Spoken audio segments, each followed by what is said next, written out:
네, 예, 반갑습니다. 신유원입니다. 예, 진짜 수고 많이 하셨어요. 예, 애쓰셨고요. 시험 어려웠죠. 걔가 25년 강의를 했는데, 좀 난이도가, 2010년대, 지금은 여러분들이 지금의 관점에서 옛날 그 이전에 시험 문제를 보니까 굉장히 쉬웠다라고 생각하지만 당시에는 사실 여러분들보다 공부를 훨씬 더 많이 했어요, 선배들이. 근데 그런 관점에서 좀 어려웠다 하는 그 시험들 중에 하나인 것 같아요. 그래서 그런 경험이 있기 때문에 이번에는 여러분들이 문제를 정확하게 뭘 묻는 문제인가 답을 보면 알겠는데 문제를 보면 잘 모르겠다, 이렇게 이제 답을 유추가 안 된다, 이런 문제들이 많아가지고 상당히 이렇게 낯설고 좀 어려웠던 느낌이죠, 그죠? 그랬던 내용입니다. 일단 문제 하나하나 보면서 정리를 해봅시다. 너무 많이 수고하셨고 아쉽죠, 그죠? 시험은 맨날 항상 그렇게 아쉬운 거랍니다. 자, 1번 문제 보시면 여기서 새천년 개발 목표에서 기억을 넣어봐라. 이거를 기억해가지고 쓰신 분은 아마 없지 않을까요? 제가 이거 유엔에서 발표한, 그러니까 MDG하고 SDG하고 이 지속적인 개발 목표를 언제 말씀을 드렸냐면 그 9차 요 상하이 회의 있잖아요. 건강증진 상하이 회의에서 이렇게 17가지 주제를 가지고 있는 SDG 이 개발 목표가 나와 있는데 설마 이게 나올까? 이거 나오지 않을, 이 17가지인데 이게 나오기는 어려울 겁니다 라고 얘기했어요. 크게 출제가 된 거야. 그래서 당황했겠죠. 저도 당황했는데 뭐 여러분은 오죽하겠습니까? 여기 안에 기억 안에 들어갈 거는 모성 보건 증진이었고, 그 다음 이제 여기 니은에 2015년 유엔에서 지속 가능 개발 목표를 얘기했었죠. 그래서 17개 과제를 가지고서 제시를 하게 됩니다. 사실 이 건강 증진의 입장에서는 이 9차 2016년 중국 상하이에서 발표한 이 건강과 지속 가능한 발전 목표는 굉장히 중요했거든요. 제가 이 얘기를 해드리면서 이 상하이 목표가 제시가 되면서 건강의 형평성, 즉 다문화라고 하는 것이 굉장히 강조가 됐고 건강도시가 들어왔고 그래서 건강도시의 어떤 개발 목표들, 개발의 내용들, 이런 것들은 제가 시험 문제로서 내어드렸어요. 그래서 그 정도, 그게 건강도시고, 건강의 형평성을 강조했던 건 이 9차 중국 상하이의 회의에서 SDG가 제시가 됐기 때문에 출제한 문제였거든요. 이것하고 관련해서 건강 형평성이 나올 거야 라고 생각을 했던 거죠. 근데 이 제목 자체가 출제가 되었습니다. 그래서 충분히 출제거리는 되지만 여러분들한테는 너무나 낯설고 당황스러웠던 문제가 아니었을까 생각을 해요. 그래서 지속 가능한 개발 목표라고 하는 것이 2000년에서 2015년까지 밀레니엄 목표를 제시를 하고, 그리고 2016년부터 2030년까지 이렇게 17가지 이 MDG를 종료하고 SDG를 제시하게 된 거죠. 그죠? 그래서 17가지의 주제를 가지고 제시를 하면서 이렇게 빈곤의 문제, 기후의 문제, 경제의 문제, 이런 것들을 목표로 하게 됩니다. 그래서 우리나라에서도 이 역량으로 2030 플랜에서 그 목적 자체가, 비전이나 목적 자체가 어떤 형태로 바뀌었냐면 온 국민이 건강을 누리겠다, 이런 용어가 모든 사람이라고 바뀌었다고 제가 엄청 강조를 해드렸어요. 모든 사람이라고 한다면은 이건 다문화거든요. 우리나라 국민뿐만이 아니라 우리나라에 살고 있는 모든 사람을 포함하는 개념이기 때문에, 그래서 전체적으로 흐름에서는, 건강 증진이라고 하는 흐름에서는 이 SDG의 개발 목표가 굉장히 중요는 했어요. 그래서 그러나 시험 문제로 이렇게 출제가 되기에는 너무나 역부족이었다 생각이 들죠. 그래서 빈곤의 문제, 교육의 문제, 성평등, 아동, 모성, HIV, 그 에이즈, 그리고 환경, 개발 글로벌 뭐 이런 내용이에요. 다시 출제되기는 어렵겠죠? 자, 그런 문제가 있었구나 생각하시고, 그러나 이 9차 상하이 건강증진 회의라든가 또는 10차 우리가 스위스 제네바의 그런 내용들, 건강도시 실현의 우선순위, 제가 이거 강조한 거는 기억나시죠? 그래서 그런 SDG를 바탕으로 해서 10가지 건강도시가 나왔다 이렇게 강조해드렸던 거였습니다. 못 맞추는 거지, 그죠? 1번. 자, 2번. 동료 교사의 상담 내용에서 카시트 얘기죠. 카시트를 사용하는데 과태료가 부과된다. 그래서 이제 이거 몇 세까지 카시트를 적용해야 되는가 그랬습니다. 해당 연령. 그래서 요거 도로교통법이 변경이 되면서 만 6세 미만으로 바뀌어서요. 즉 영유아들이라고 했기 때문에 요거는 이제 감각적으로 맞춰야 되는 거죠. 카시트의 법령 제일 많았던 답이 4세였어요. 저도 만 4세 정도 학령 정기. 그렇지만 학령 정기가 끝나는 시점이 만 6세이기 때문에 유아라고 하는 개념으로 봤을 땐 이제 만 6세가 맞죠. 근데 만 6세라 그러면 너무 큰 아이들인데 카시트를 해야 되나라는 느낌 때문에 아마 만 6세, 만 4세로 많이 하신 것 같아. 그죠? 근데 만 6세 뭐든지 이제 기준이니까 유아 기준이라 6세가 되겠고 6세라고 답을 하신 분이 6대 4 정도 되는 것 같아. 4세라고 답하신 분들이 40% 정도 되는 것 같고 6세라고 답하신 분들이 60%는 되시는 것 같아요. 그래도 생각을 잘 정돈해서 6세라고 하신 거죠. 잘하신 거고, 그리고 여기 그 반사, 자, 이 반사가 이 신생아 보호 반사가 연이어서 출제될 거라고 상상을 못했겠죠? 그리고 또 이게 펜싱 반사 요번에 88이래. 입에 붙었어요. 올림픽 하고 나서 펜싱이 대단한 성과를 거뒀지 않습니까? 그런 의미에서 출제를 하신 건지 어쨌든 약간 관계가 있지 않을까. 자, 머리를 한쪽으로 돌리면 같은 방향의 팔다리가 펴지고 반대편 팔다리는 굽혀진다. 펜싱 반사 또는 이제 긴장경 반사 뭐 이렇게 긴장경 반사 또는 긴장성목 반사 뭐 이렇게 써주신 분들도 다 맞겠죠. 이렇게 써주신 분들도 있었습니다. 그래서 모로 반사 23년, 펜싱 반사 24년 이렇게 연이어서 출제가 되네요. 자, 잘 하셨어요. 잘들 하신 거예요. 원시 반사. 자, 그리고 3번 문제에서 피임입니다. 혹시 원래 피임이 나올 것 같아서 제가 피임 문제를 많이 다뤄는 드렸거든요. 근데 페미돔하고 다이어프램하고 요즘에 거의 사용하지 않는 이 차단 피임용 피임법이 출제가 되네요. 이 페미돔에는 링이 2개가 있죠. 그래서 한쪽 면 또 다른 한쪽 면의 링들을 어디다가 넣어야 되는가. 그래서 막혀 있는 쪽 면의 링을 자궁 경부에다가 자궁 경부까지 이제 밀어 넣는다.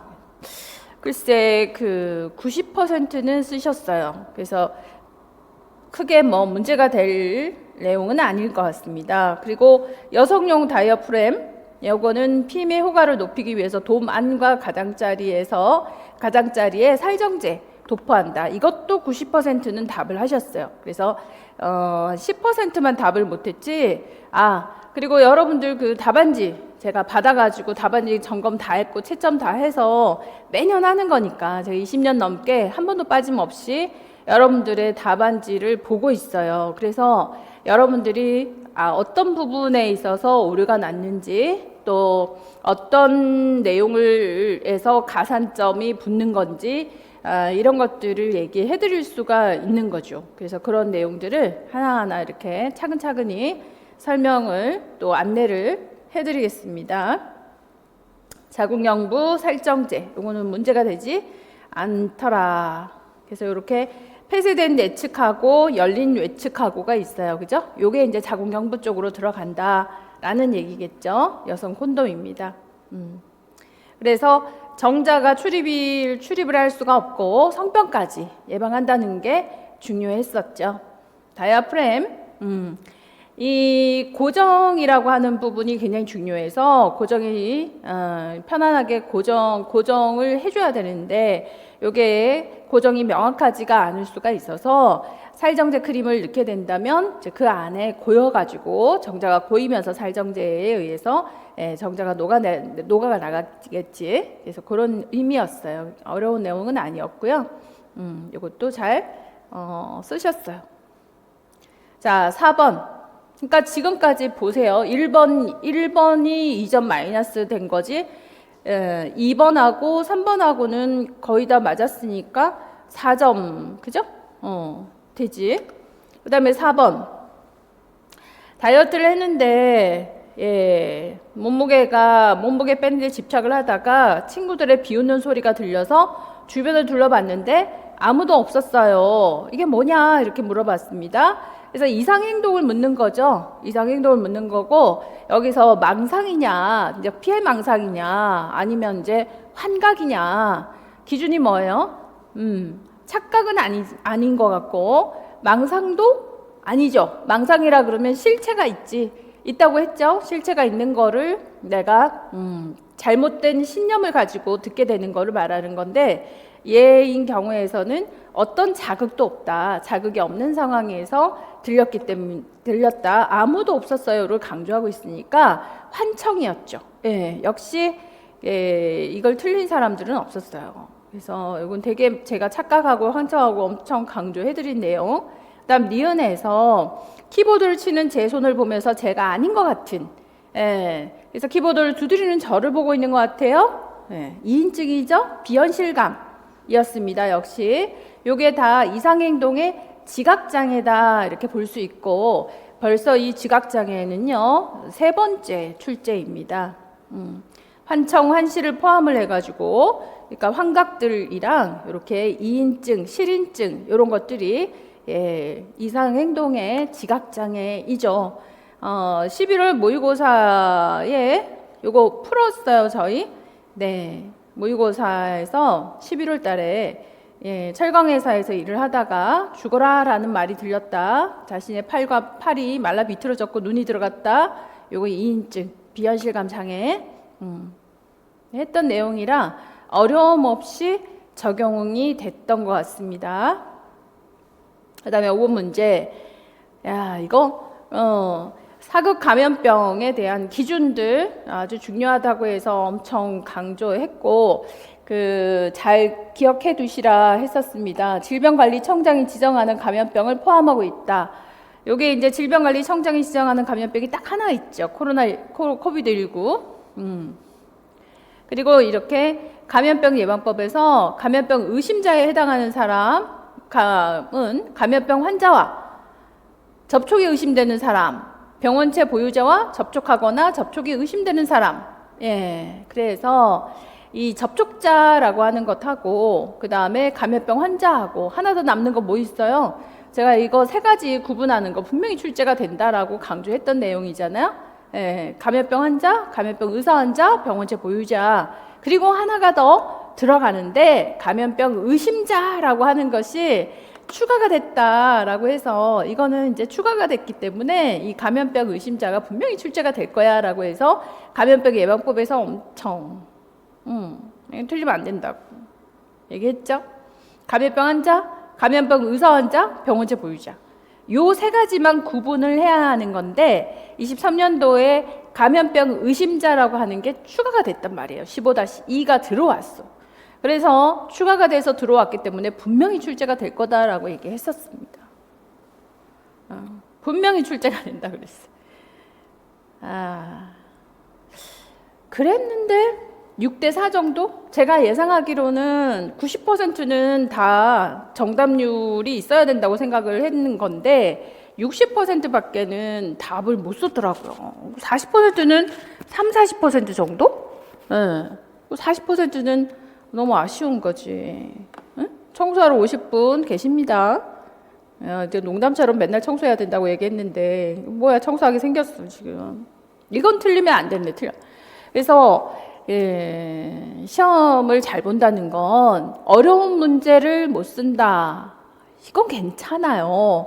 1번을 맞춘 사람은 없어요. 없어. 이거 어떻게 맞추겠어요?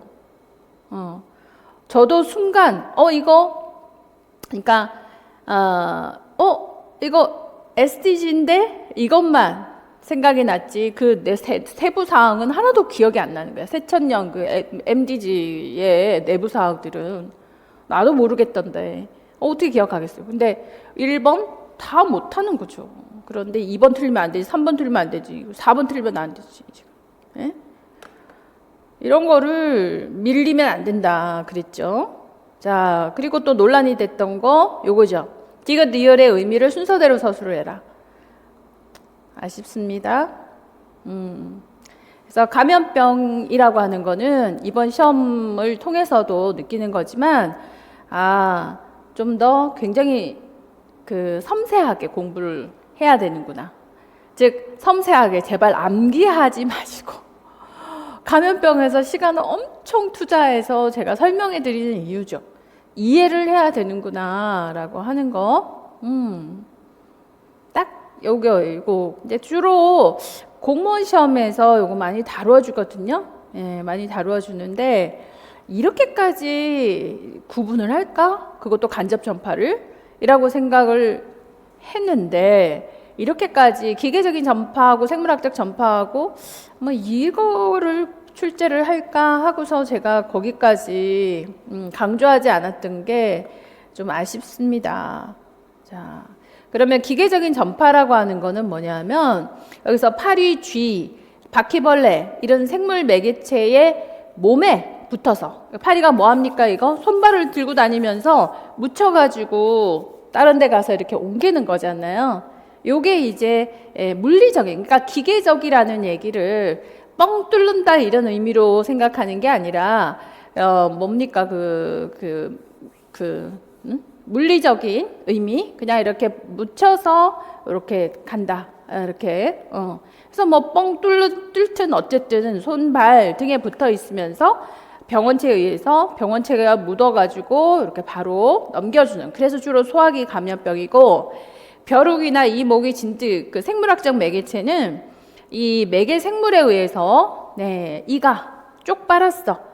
진드기가 쥐에 있는 원충을 쏙 빨아가지고서 자기 몸에 넣어서 요거를 증식시켜가지고 어때요? 그 알을 원충을 다시 사람에게 넣는, 그래서 그렇게 이제 전파가 되는 미생물의 증식이나 성장을 일으켜서 전파를 시키는 요것이 이제 바이오 생물학적 전파다 이렇게 보는 것이죠. 아쉽습니다. 자, 그리고 배점도 여러분이 잘 주목해야 되거든요. 이제 4점 배점들이잖아요. 그러니까 코로나 바이러스 감염증은 1점이고요. 감염병 의사 환자가 1점이에요. 그리고 이 전파, 생물 매개체, 자, 이게 이제 붙어 있는 병원체에 의한 전파다 1점인데, 역시 이 디귿하고 리을은 의미로서 설명이 되겠죠, 그죠? 의미로서 여러분들한테 채점이 되기 때문에 여러분이 쓴 그 표현 중에 제가 여기서 여러분들을 명확하진 않은데 약간 의미는 아는데 표현을 잘 못했다. 이런 것들은 0.3점, 0.5점 이렇게들 드렸어요. 그러니까 그게 가능한 내용인 거죠. 그래서 여기에 서술이 많다라고 한다면 한번 어떤 의미로 썼는가를 보고 명확하진 않지만 비슷하다. 그러면 가산점 들어갑니다. 0.3, 0.5 정도. 자, 직접 전파는 아시죠? 직접 전파에도요. 이렇게 따지면 직접 접촉과 간접 접촉이 있거든요. 그러면 피부나 점막이나 수직 감염, 교상 이런 거는 직접 전파의 직접 접촉 방법이고, 그 다음 이제 비말로써 이렇게 침방울로 튀는 거는 직접 전파의 간접 접촉이라고 하는 거죠. 그래서 이렇게까지 상세하게 알려드려요. 문제를 한번 낼까 하다가 이렇게까지 이렇게 생각했는데 그렇게까지 출제가 된 거죠. 그게 아주 놀랍고, 그리고 이제 이 부분에서 시사하는 부분은 뭐냐면, 자, 이제 왜 이번 시험에서 이렇게 좀 더 깊이 쫙 들어가서 출제를 할까를 생각해 봐야 되는 거죠. 뭐 때문에 이렇게 출제를 할까?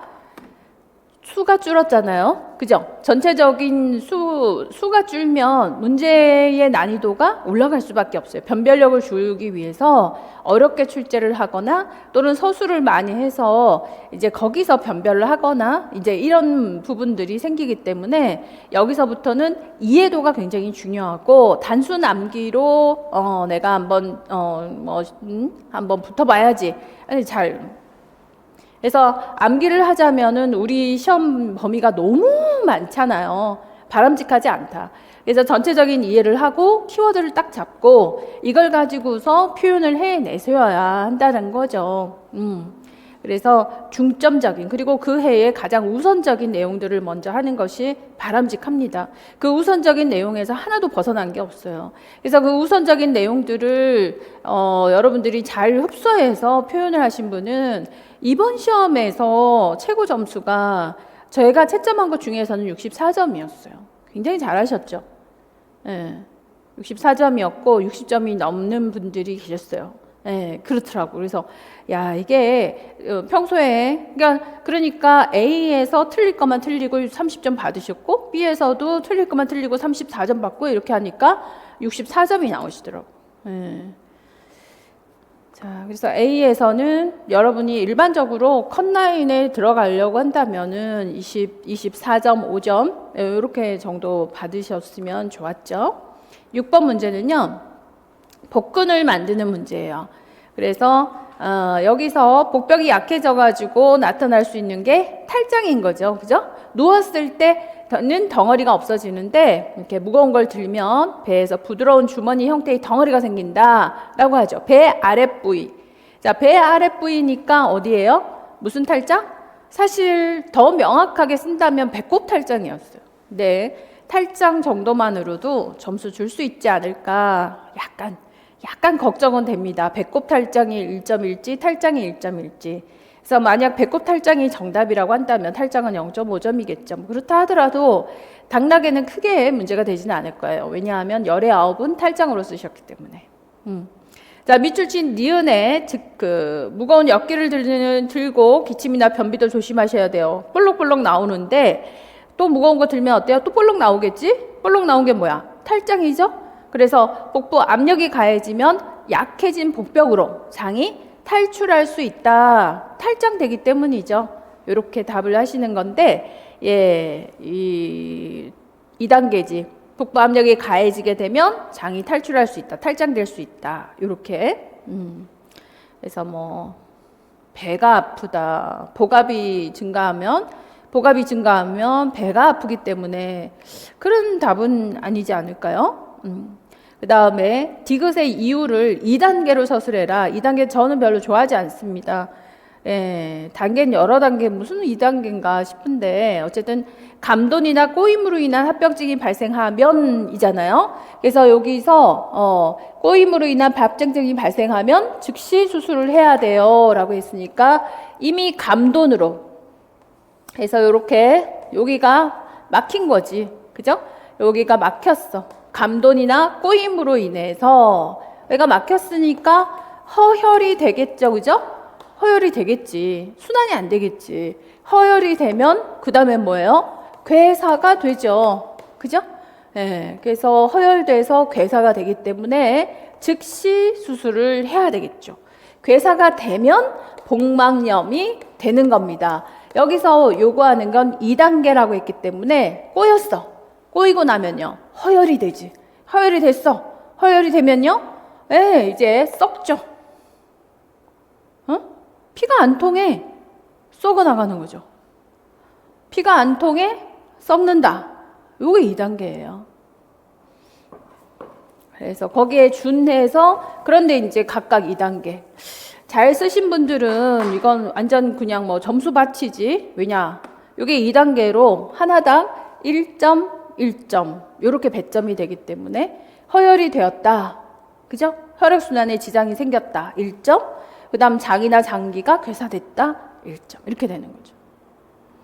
2점을 한꺼번에 다 가져가는 거야. 대박이죠. 그러니 이런 거에서 밀리지 않는 게 중요해요. 뭐가 어려워. 에? 자, 탈장.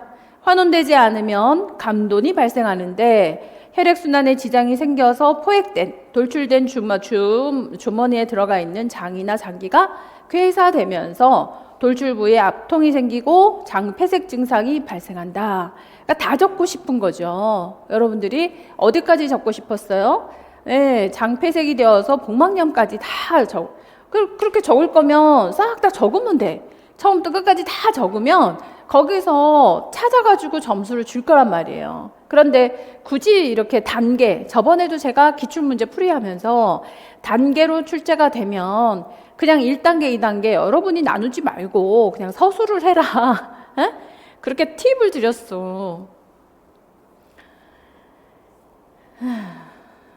왜냐, 사실 2단계로 출제를 한다는 자체가 주관적인 개념이잖아요. 어디서 끊을 거냐. 물론 이제 저처럼 이렇게 명확하게 허혈이니까 허혈되고 괴사가 되고 썼고 그것밖에 없죠. 그러고 나면 그 현상을 썩었어. 그 현상을 복막염이라 하고 그래가지고 뿔뿔 장이 끓어오르면서 가스 차고 하면 장폐색 되는 거고 그런 상황인 건데 아니면 이제 그렇게 써서 끝까지 다 쓰든가 하면 되죠. 뭐 그렇게 어렵나. 화나지. 원래 시험이라는 게 그런 겁니다. 너무 속상하지만 시험은 100% 내 실력을 다 발휘한다는 게 시험이 아니잖아요.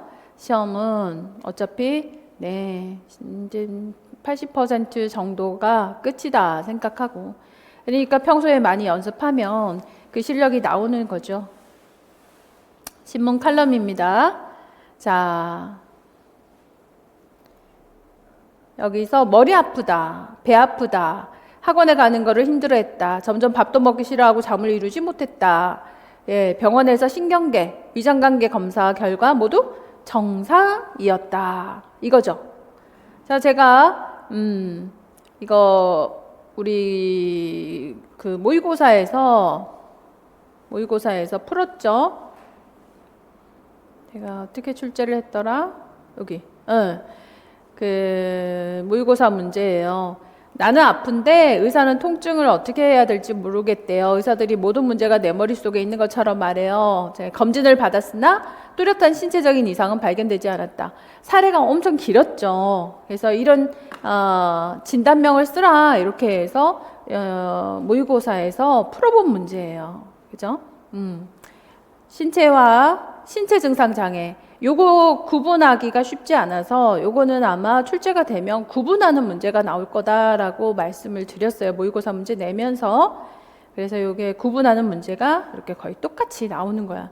그러니까 이를 우리가 신체화라고도 하고 또 신체 증상 장애다라고도 하죠. 그 신체화고 그리고 여기에서 숙제를 하지 않은 아이가 혼날 것 같아서 배가 아프다. 요거는 알면서 배 아프다라고 하니까 이 꾀병이잖아요. 그래서 신체화 장애 얘기하면서 꾀병하고의 차이점은 분명하게 구분해 드렸어요. 의식과 무의식의 차이다. 의식적으로 뻥치는 거란 말이야.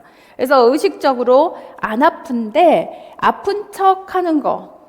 요거고 또 신체화는 실제 아픔을 느끼기까지 하는 무의식적 수준이다. 이거죠. 그죠? 그래서 여기서 문제가 그 밑줄 친 증상과의 차이점이라고 얘기했어요. 그죠? 니은에 해당하는 증상이라고 했기 때문에 니은에 해당하는 증상이 꾀병이고 거기에 대한 차이점. 그러므로 꾀병은 의도적이다. 요거 0.5. 차이점. 꾀병이 의도적이다. 요거 0.5. 그리고 신체화는 무의식이다. 실제 아플 수도 있다. 느낄 수도 있다. 0.5. 이렇게 배점이 두 가지로 나가게 돼요. 그리고 디귿을 가진 사람은 부정적인 사건과 긍정적인 사건에 대해서 어떻게 느끼냐? 우울에 취약한 사람. 네. 그러니까 이건 이제 귀인 이론으로 얘기를 하라고 했으니까 실패한 이유가 어디에 귀인한다? 탓이죠, 탓. 그러니까 실패에 대해서는 자기 탓이고 성공에 대해서는 상황 탓이죠. 그죠? 환경이나 상황 탓, 뭐 다 맞고요. 운이 좋았어, 다 맞고요. 그래서 부정적인 사건에 대해서는 우리가 이제 교육학에서 귀인 이론 하시잖아요. 귀인 이론 할 때 아무래도 우울에 취약한 사람들은 내인적인 요소를 많이 쓰게 된다. 그래서 뭐 이렇게까지 구분할 문제는 아니고요. 그저 그냥 내 탓이요라고 하는 것이라든가 내가 껴서 그래. 내가 들어가면 그런 문구가 너무 많았잖아요. 내가 들어가면 항상 뭐든지 운동 경기도 잘 안 되고 시험도 실패하게 되고 내가 들어가서 우리 반 성적이 제일 꼴등이 되고 이런 얘기를 우울증 환자들이 늘 하게 되죠. 인지 왜곡이잖아요. 그래서 이렇게 극대화와 극소화의 인지 왜곡을 갖고 있는 겁니다. 그래서 가끔 그 인지 왜곡으로 표현을 해주신 분도 있는데 자, 배점 됩니다. 틀린 내용이 아니잖아요. 그래서 배점 되지만 온점으로 다 줄 수는 없어서 귀인 이론으로 쓰라라고 했기 때문에 그래서 누구누구 때문이다 라고 하는 무엇 때문이다 라고 하는 정도로 표현을 해주시면 돼요. 자, 이래서 부정적인 사건에 대한 귀인, 내부적, 안정적, 전반적 귀인을 하는 경향이 있죠. 정확한 정답은 이렇습니다. 그래서 실패에 대해서는 자기 탓이라고 한다. 요게 1점이고요. 긍정적인 사건에 대해서는 지나치게 외부적이고 불안정이고 특수적인 귀인을 사용을 합니다. 그래서 운이 좋았다. 상황에 대해서 상황에 귀인을 하게 된다라는 점이 1점.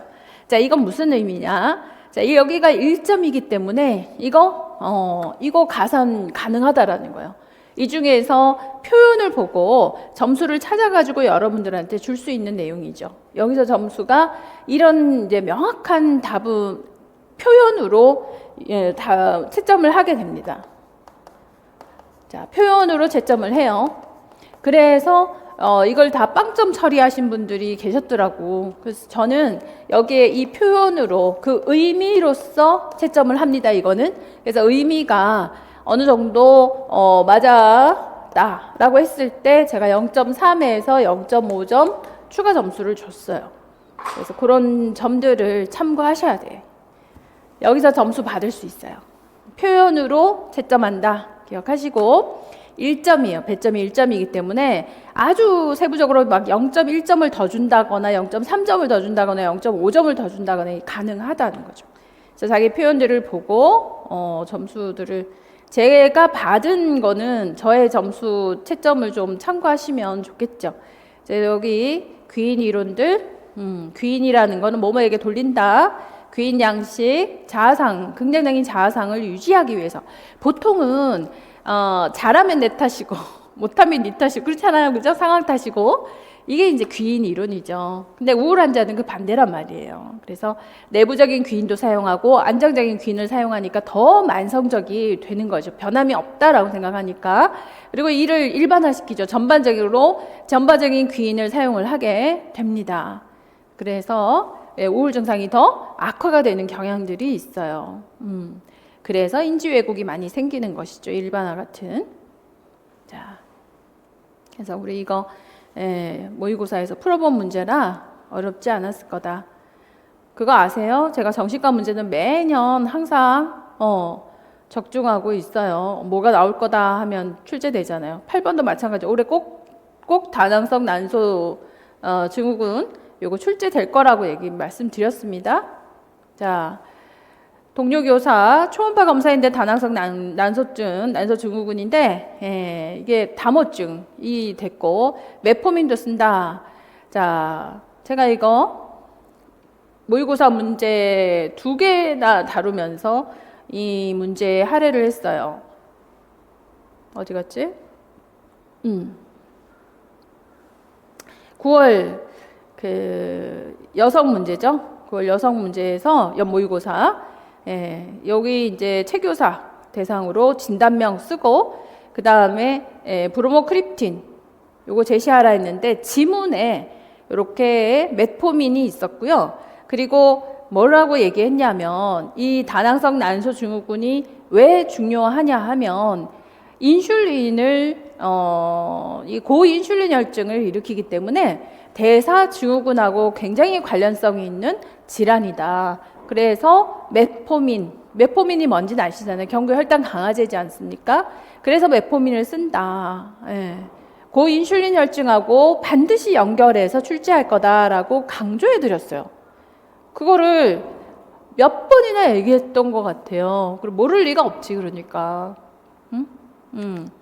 고인슐린 혈증과 반드시 연관이 있다. 그래서 왜 내가 강조하는지도 고인슐린 혈증, 대사증후군 때문에 강조한다라고 하면서 제가 이 문제를 엄청 강조했지. 그래서 모의고사에서 이렇게 똑같이 정의, 진단, 초음파 소견까지 얘기해드렸잖아요. 그죠? 그게 9월 말이에요. 9월 말 몇 달 되지도 않았던 거야. 그래서 초음파 소견에 초음파상 이렇게 난포가 커져 있고 여기서 난포 가림막색 비정상적으로 두꺼워지고 커져 있고 낭종이 형성되어 있다. 그리고 우성 난포가 없지. 조롱조롱 달려 있다. 생각나시죠? 난소 크기가 크고 이렇게 난포가 여러 개가 있다. 그러면 여기서의 문제가 난소의 변화하고 난포의 변화를 물어보잖아요. 각각 1점씩이겠죠. 이게 이제부터 이제 중요한 거야. 자, 난소의 변화와 난포의 변화를 쓰라고 분류를 했어요.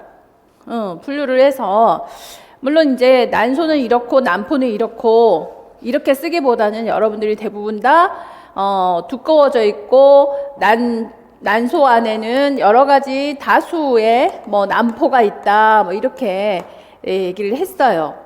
그런데 정확한 답은 난소가 크다.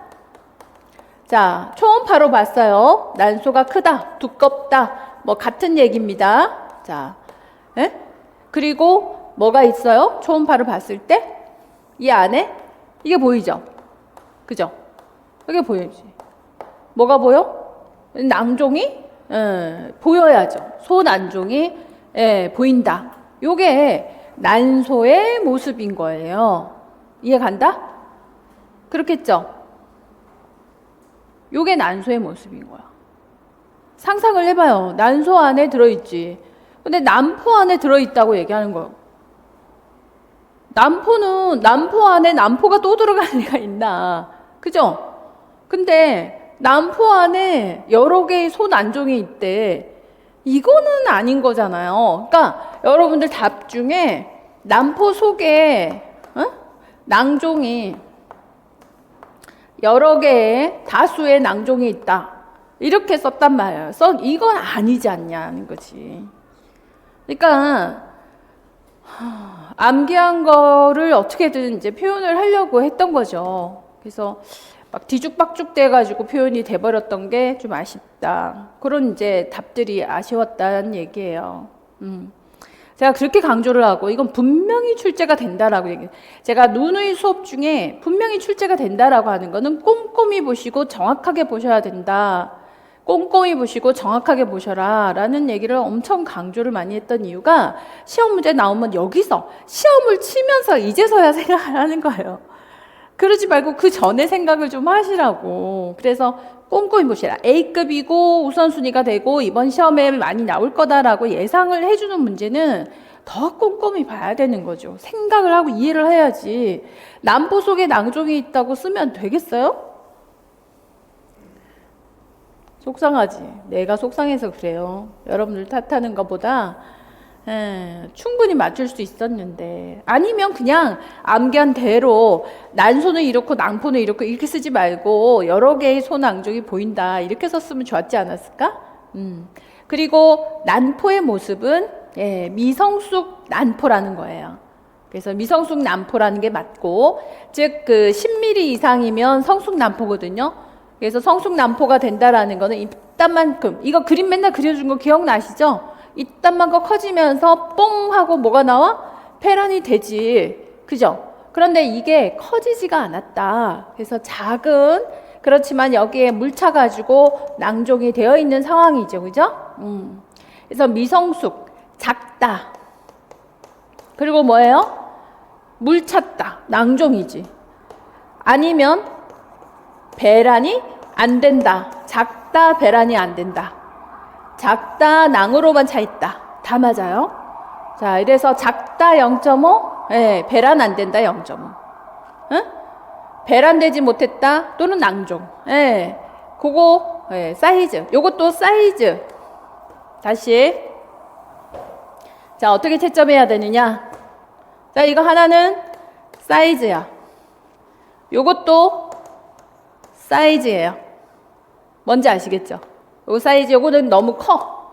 여러 개가 있기 때문에 얘는 너무 작아. 예, 성숙되지 못했기 때문에. 그래서 요거 0.5, 0.5예요. 난포 사이즈, 난소 사이즈, 난포 사이즈. 그리고 요건 뭐겠어요? 여러 개가 들어있다. 요거겠지? 여러 개가 들어있다. 요게 0.5. 그 다음에 이거는 뭐겠어요? 배란이 안 된다. 또는 낭으로만 되어 있다. 이거죠. 낭종으로만 되어 있다. 다 된다 그랬어요. 그 표현이에요. 이건 같은 표현이야. 자, 이래서 이렇게 0.5, 0.5, 0.5, 0.5. 그러니까 추가 점수 돼요, 안 돼요? 추가 점수 된다는 얘기예요. 본인의 점수 중에서 틀렸다고만 하지 말고 이제 제가 채점하는 것처럼 여러분들 점수에서 어떻게든 점수를 하나라도 더 뜻하고 함부로 줄 수는 없잖아. 근거가 있는 점수가 된다. 이거를 찾아내시란 말이에요. 자, 그리고 얘는 안드로젠만 있으면 돼요. 안드로젠 뭐 어떤 설명이든 안드로젠 쓰고 설명 엄청 많이 쓰신 분이 있는데 가산될까요? 여기 1점 다 받았는데 무슨 가산이 돼? 안드로젠만 있으면 점수 있죠. 근데 뭐 거기서 더 플러스해서 1.5점 이렇게 줄 수는 없지. 자, 안드로젠 산스로 다모증. 이건 많이 연습했고 제가 시험 문제도 냈던 거니까. 그리고 메포민 이것도 혈당 강화제면 되는 거예요. 뭐 어쩌고 저쩌고 설명이. 물론 이제 이 여기서 혈중 증가된 인슐린은 LH에 대한 난포막 세포의 반응성을 증가시켜서 난소에서 안드로젠이 더 많이 합성되도록 작용을 합니다. 뭐 이 설명을 쓰면 더 좋았겠지만 뭐 혈당 강화제면 충분합니다. 그것만 하더라도 아주 훌륭한 거예요. 그래서 여기서 1.1점을 점수를 받는 게 여기 위에서 점수를 받는 거하고 시험은 시험이죠. 여기 위에서 점수 받기 너무 어려운데 여기서 점수 받기는 너무 쉽잖아요. 이런 데서 놓치지 않아야 된다고. 여기서 날아가면 여기서 실컷 0.2, 0.3 이렇게 받아갖고 여기서 다 날아가 버리 1점이 날아가는데 기억이 안 난다면 이상한 거예요. 제가 올해 하루 콕 강의에서도 강조했잖아요. 올해 다낭성 낭종 나올 거라고.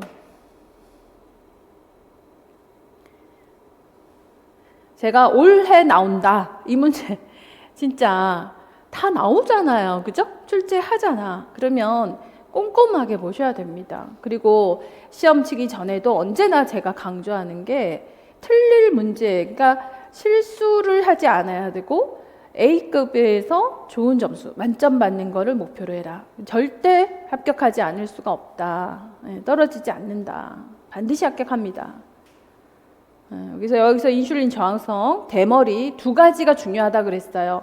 남성 호르몬이 많아서 탈모와 대머리가 되는 거하고 인슐린이 많아지면서 인슐린 저항성 때문에 고인슐린 혈증이 문제가 된다. 이 두 가지의 문제가 된다. 두 가지가 다 나오잖아요. 이렇게 정확하게 설명한 대로 출제가 되는 거예요. 그리고 초음파상의 결과를 잘 보라 했던 거야. 이거는 4점 맞아야 되는데 너무 속상.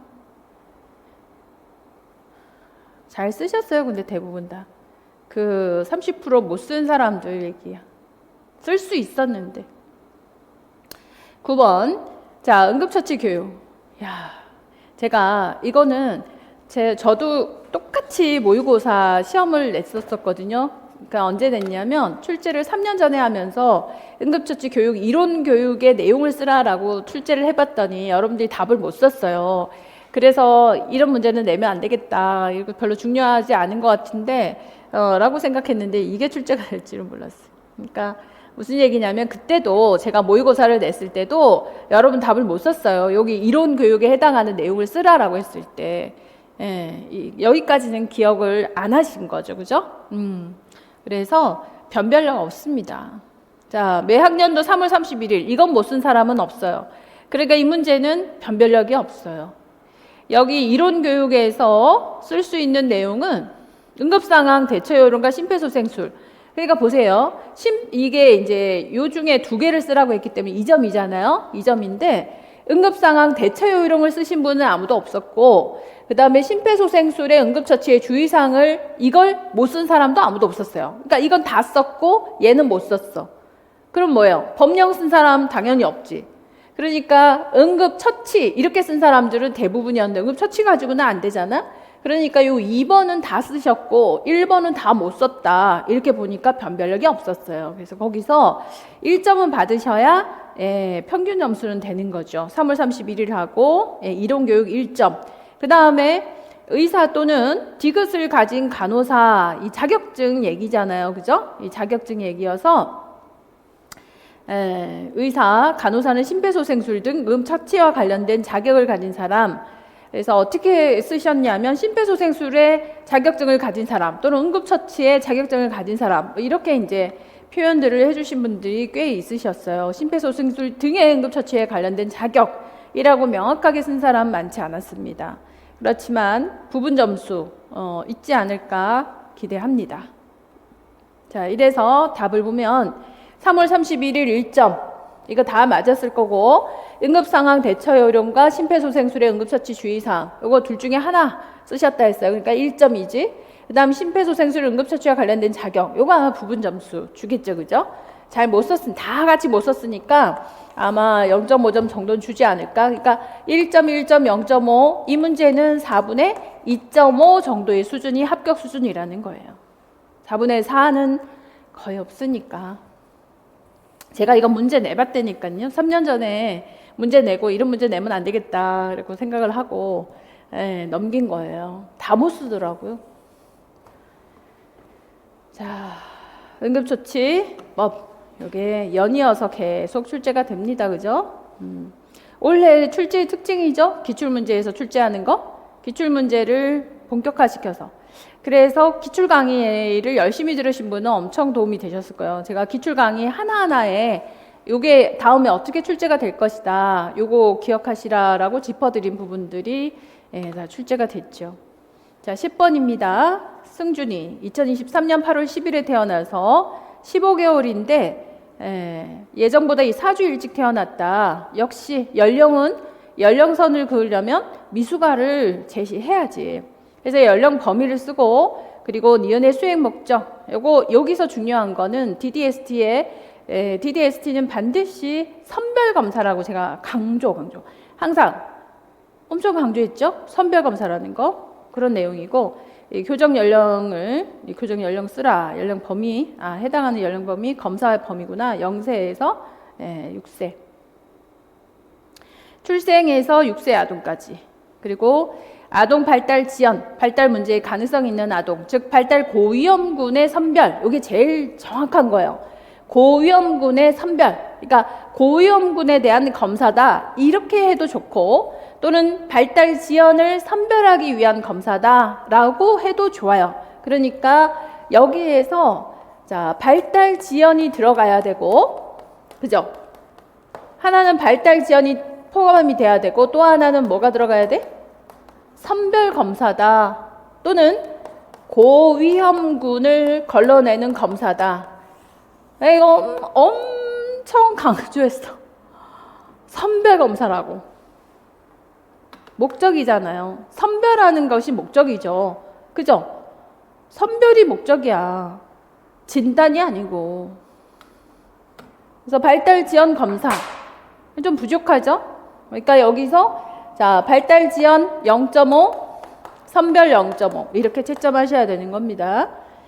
이게 그러니까 1점 이거 완전히 개이득이지. 출생에서 0에서 6세 개이득인데 6세까지 0을 빼버려. 위에 0 어디서부터 어디까지라고 써놨구만 문제에서. 6세 미만 뭐 이거 안타깝지. 자, 이것도 이 문제를 제가 두 가지로 모의고사에서 다루어 드린 게, 한 번은 2세 이하, 2세 이상, 2세 이하죠. 자, 제가 두 가지의 문제를 내드렸는데, 뭘 내드렸냐면, 하나는, 자, 미숙아인데, 미숙아로 태어났지만 4세였고요. 그러니까 4세이기 때문에 미숙아 연령 계산에서 뺀다, 안 뺀다? 안 빼죠. 이 케이스 하나 출제했고, 그 다음 케이스 또 하나, 두 번째는 뭐였냐면, 요게 2세 이하였어요. 그러니까 2세 이하에서는 미숙아 연령을 빼주지. 2세 이하에서는 미숙아 연령을 빼주고, 미숙아로 태어났지만 2세 이상, 4세에서는 미숙아 연령을 빼주지 않는다고. 그래서 이 케이스가 두 가지가 있다는 것까지. 그래서 여기는 빼기가 안 하고 여기는 연령을 빼줬단 말이에요. 그 연령을 빼준 문제가 똑같잖아. 여기 몇 번 문제였어요? 25년 9월 영역 모의고사지? B 영역이네요. 7번 문제에서 평가 대상 연령, 여기서도 얘기했었고, 그 다음에 여기 DDST 선별검사 판정 결과를 참고해서 발달 정도를 해석하라 라고 했을 때도, 여기서 해석에서 정상이거나 의심스러운 발달을 의심함이라고 하는 거를 엄청 의심하고 고연구 선별하는 발달 지연을 의심이라고 하는 걸 되게 강조해줘. 자, 그리고 여기서 8번 문제에서 문제 하나 더 냈잖아요. 두 개나 냈어. 여기서 24년 5월 30일, 23년 11월 28일. 여기서 연령선을 긋고 연령은 얼마다? 여기서 지금 이제 아기가 만 2세 이하이므로 조상기간을 빼서 연령 계산을 해서, 여기서도 4주라고 그랬어. 한 달은 4주. 그래서 4주 빨리 태어났다. 똑같은 문제잖아요. 그러니까 30일을 빼면 되지. 한 달을 그냥 빼면 되는데, 또 그 4주를 굳이 7일로 계산해서, 물론 일주일은 7일로 계산하지. 그런데 4주라고 딱 떨어지게 제시를 했기 때문에 그냥 한 달을 빼면 되는 건데 28일을 빼가지고 여기에 2일이 남아버리는 그런 케이스가 또 생기더라. 그러니까 출생해서 6세 아동이고 발달 지연을 선별하는 검사고요. 그리고 2세 이하의 2주 이상 조산이면 조산기간을 뺀다. 이게 조건이라고. 이걸 기억 못하면 안 되죠. 그리고 여기서 그대로 1년 3개월인데 15개월이잖아요. 여기서 4주 1개월을 빼는 거야. 30을 빼든지. 그러면 1년 2개월 14개월 딱 떨어지는 거고, 이게 마지막 카톡에서 누가 질문했어요. 제가 단체타 카톡에 질문을 해서 요건 이제 일수까지 뺄 필요는 없다 라고 얘기까지 해드렸던 걸로 알고 있습니다. 그래서 여기서 0.5, 0.5는 과정에서 점수 받으니까 답이 틀렸다고 해서 너무 실망하지 마시고, 여기 0.5는 받을 수 있어요. 그래서 만 2세 이하이고 2주 이상 조산. 글쎄, 여기서 운이 좋으면 2세 이하다라는 거에 0.5, 2주 이상이다라는 거에 0.5 이렇게 줄 수도 있죠. 그래서 가산점이라고 하는 거는 여러분들 이렇게 생각하셔야 돼. 자, 여기서 커트라인이 여기서 끊기잖아요. 커트라인이 끊기는데 그 동점자가 막 여러 명이 10명이 생겼어. 그런데 2명만 뽑아야 돼. 어떻게 하겠어요? 이런 경우가 생겼어요. 어떻게 해서 변별을 할까요? 8명을 더 붙여줘? 아니겠죠. 어떻게 변별해야 돼요? 다시 채점하는 거예요. 무슨 말인지 아시겠죠? 다시 채점하는 거예요. 다시 채점할 때 요런 거 2세 이하다라고 쓰신 분은 점수를 더 주겠죠. 아예 못 쓴 사람하고는 변별을 시키는 거예요. 그렇게 점수 주는 겁니다. 무슨 얘기인지 아시겠죠? 그러니까 하나라도 더 쓰는 게 이득이다 아니다? 이득인 거지. 하나라도 더 표현을 해야 된다는 건 그런 만약의 사태들이 숱하게 지뢰밭처럼 깔려 있는 거예요. 그때 하나씩 주워 가야 될 거 아니냐고. 그 얘기죠.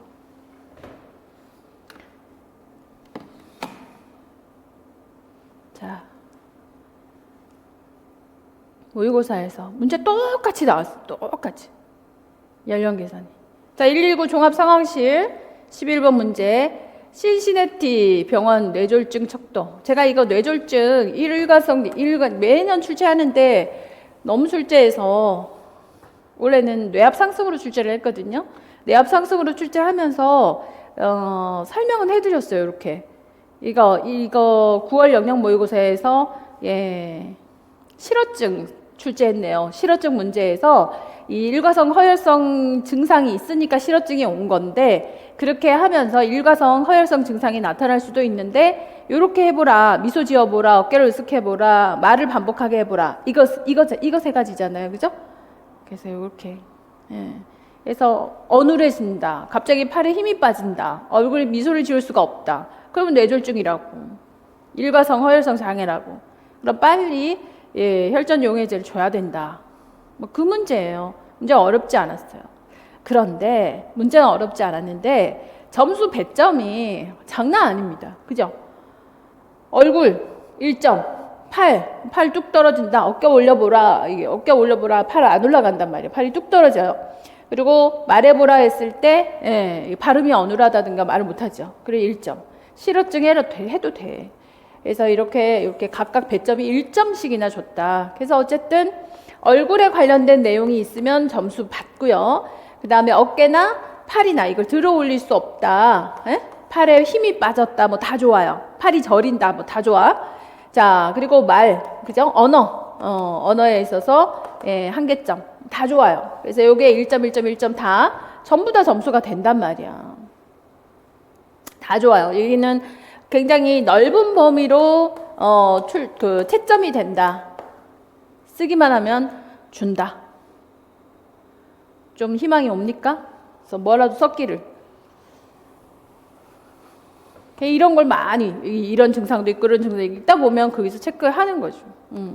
그리고 이 혈전 응집을 억제해서 일과성 허혈 발작을 예방한다. 이것도 제가 그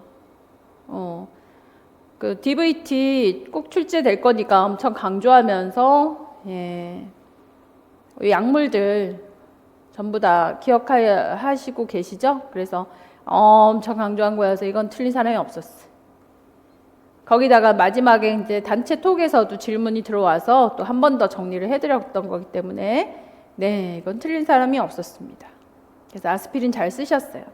자, 이래서 신시내티 병원전 뇌졸중 측도 CPSS. 자, 세 변수의 이상이 있으면 뇌졸중 가능성이 72%다. 얼굴 처짐, 비대칭성, 팔에 떨어뜨림, 그리고 비정상적인 언어. 이렇게 환자에게 말을 시켜보는 거죠. 뭐 못된 송아지 엉덩이 뿔난다, 따라해보세요. 이렇게 되는 거죠. 발음이 어눌하다, 단어를 잘못 썼다, 또는 실어증, 아예 말을 못한다, 다 해당이 되는 거죠. 12번 금연교실. 건강증진 이론은 매년 제가 이거 나온 다음에 매년 나왔던 것 같아. 그래서 건강증진 이론에서 제가 강조해드렸던 이론, 이번에 뭐였습니까? 횡이론이었잖아요. 그래서 이번에 횡이론에서 아예 문제가, 이렇게 모의고사 문제 자체가 이거였어요. 흡연 욕구가 생길 때 심호흡 5분 정도 실시하면 흡연 욕구가 사라진다. 이거, 그리고 천천히 오래 마시거나 물을 마시거나 껌을 씹는다. 이게 뭐냐? 변화 과정을 쓰라. 요거 역조건이잖아요. 똑같은 문제지.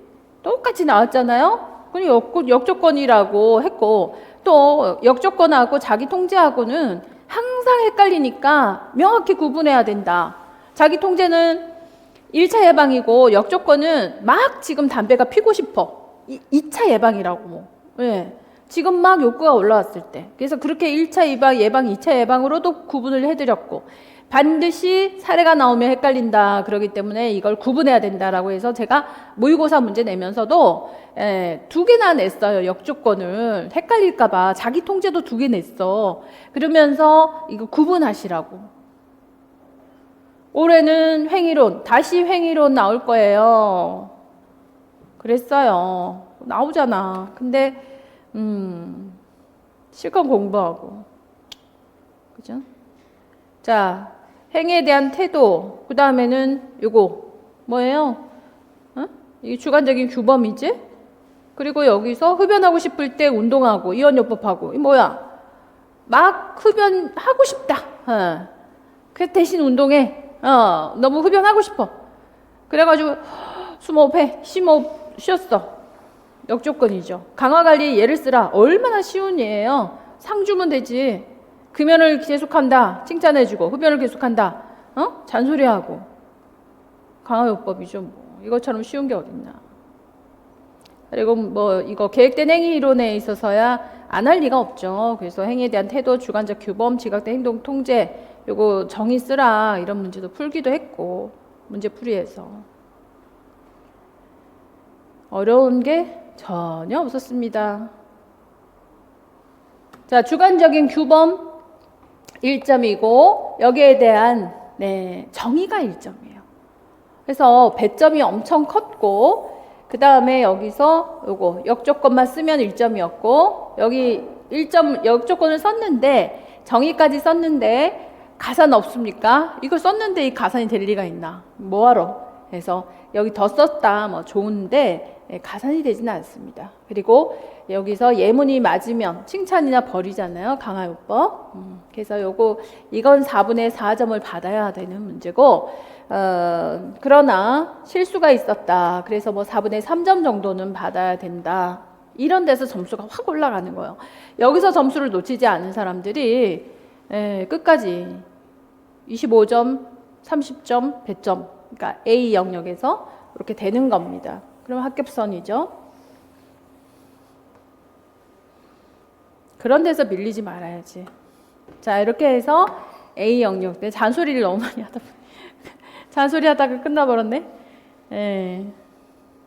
자, 이제 B 연이어서 해보겠습니다.